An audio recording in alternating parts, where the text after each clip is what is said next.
요즘 세상 참 여러 목소리가 많죠? 뭐가 진짜인지, 뭘 믿어야 할지 헷갈릴 때가 많습니다.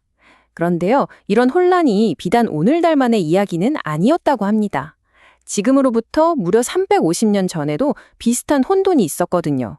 그리고 바로 그 혼돈의 한가운데서 이것이 기준이다 라고 선포한 책이 한 권 있었습니다.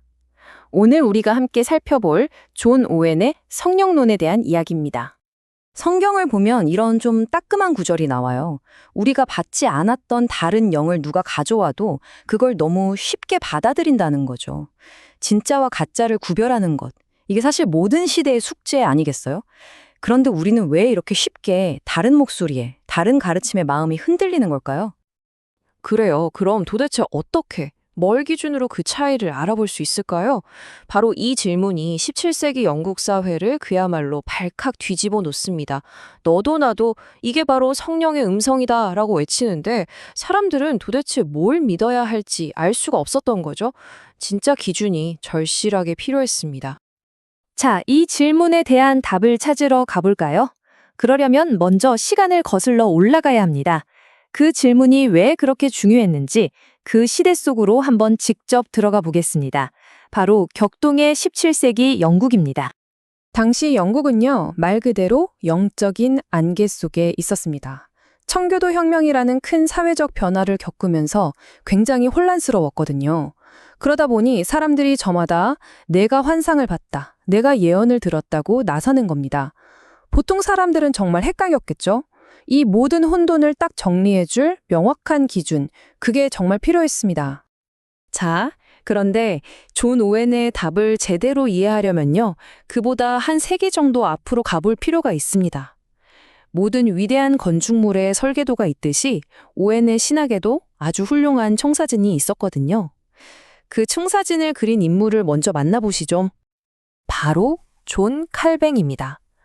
칼뱅을 설계자라고 한다면 존 오웬은 건축가라고 할 수 있어요. 아주 멋진 비유죠. 칼뱅이 성령론의 아주 중요한 기초, 그러니까 뼈대를 세웠습니다. 주로 구원이라는 주제에 집중해서요. 그럼 오웬은 뭘 했을까요? 그 튼튼한 기초 위에 살을 붙이고 지붕을 얹고 방을 나눠서 완벽한 집을 지은 겁니다. 칼뱅이 놓은 기초 위에 창조, 우주, 그리고 교회의 삶까지 모든 영역을 아우르는 거대한 집을 완성한 거죠. 이 두 사람 사이에는 시간적으로 꽤 큰 간격이 있어요. 칼뱅의 대표작이 나온 게 1559년이고요. 오웬의 책은 1674년에 나왔습니다. 계산해보면 무려 115년이나 차이가 나죠. 115년이면 강산이 10번도 더 바뀌는 시간이잖아요. 그동안 세상은 엄청나게 변했고 신학적으로도 새로운 질문들이 막 쏟아져 나왔습니다. 이제는 새로운 시대의 질문들에 답할 수 있는 더 크고 견고한 집이 필요해진 거죠. 바로 그때 그 시대의 부름에 응답한 사람이 나타납니다. 네, 드디어 오늘의 주인공 존 오웬이 무대 중앙으로 걸어 나옵니다. 자, 보세요. 바로 이겁니다. 1674년에 나온 오웬의 책이죠. 이건 그냥 책 한 권이 아니었습니다. 당시의 그 모든 영적 혼란을 향한 오웬의 대답이자 질서는 이것이다 라고 선포하는 하나의 선언문과도 같았습니다. 오웬은 그냥 이 주장은 틀렸어, 저 주장은 틀렸어, 이렇게 하나하나 반박하는 데서 그치지 않았어요. 그의 목표는 훨씬 더 컸습니다. 성령에 대한 모든 것을 성경을 바탕으로 하나의 완벽한 시스템으로 정리하는 것. 처음부터 끝까지, A부터 Z까지요. 역사상 최초의 시도였고 그야말로 기념비적인 작업이었습니다. 와, 정말 대단하죠. 그럼 오웬이 만든 이 거대한 시스템, 이 모든 것을 위한 교리가 대체 어떻게 생겼는지 그 안으로 한번 들어가 볼까요? 오웬의 시스템은 크게 4개의 기둥으로 세워져 있다고 생각하시면 쉬워요. 첫 번째는 가장 기본, 성령님은 누구신가? 라는 질문에서 시작합니다. 두 번째는 스케일이 확 커져서 우주 창조에서 성령님이 하신 일을 다루죠. 세 번째는 이제 우리에게로 초점이 맞춰져요. 바로 개인의 구원과 성화. 마지막 네 번째는 가장 구체적인 이야기, 교회 안에서의 은사에 대한 겁니다. 이 흐름을 보세요. 가장 근본적이고 큰 것에서 시작해서 점점 구체적인 것으로 내려오잖아요. 이 완벽한 논리. 이게 바로 당시에 뒤죽박죽인 주장들을 점재울 수 있었던 가장 강력한 무기였던 겁니다. 정리하자면 오웬의 책이 왜 그렇게 대단했냐면요. 첫째, 스케일이 우주적이었습니다. 창조부터 그리스도까지 전부 다루니까요. 둘째, 그러면서도 아주 실용적이었습니다. 바로 내 구원의 문제, 우리 교회의 은사 문제를 직접 다루니까요. 마지막으로 이 모든 걸 하나의 체계로 엮어서 어떤 단편적인 공격에도 흔들리지 않는 견고한 방어벽을 만들어준 거죠. 자, 그럼 이런 질문이 생기죠.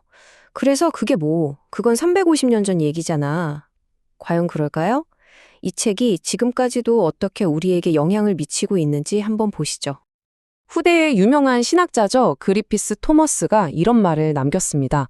존 오웬의 성령론은 아직까지 능가하는 작품이 나오지 않았다. 와, 이거 엄청난 칭찬 아닌가요? 350년이 지났는데도 여전히 이 분야에서는 이 책이 최고라는 거잖아요. 그리고 오웬의 영향력은 여기서 그치지 않습니다. 그의 작업은 하나의 거대한 초석이 되었어요. 후배 신학자들이 마음껏 뛰어놀 수 있는 튼튼한 다리를 놓아준 셈이죠. 예를 들어 네덜란드의 정말 유명한 신학자 아브라함 카이포 같은 사람들도 오웬이 만든 그 틀 위에서 자신의 신학을 꽃피울 수 있었던 겁니다. 그러니까 오웬은 그냥 책 한 권을 쓴 게 아니라 하나의 거대한 신학적 전통을 시작한 거죠. 자, 이제 다시 현재로 돌아와 보죠. 우리가 사는 지금 이 시대도 어찌 보면 17세기 영국만큼이나 혼란스럽지 않나요? 너무나도 많은 목소리, 너무나도 다양한 영성들, 길을 잃기 딱 좋죠. 그래서 마지막으로 여러분께 이 질문을 던지고 싶습니다. 350년이나 된 이 오래된 책이 과연 오늘 우리의 이 복잡한 문제에 명확한 길을 보여줄 수 있을까요? 어떻게 생각하세요?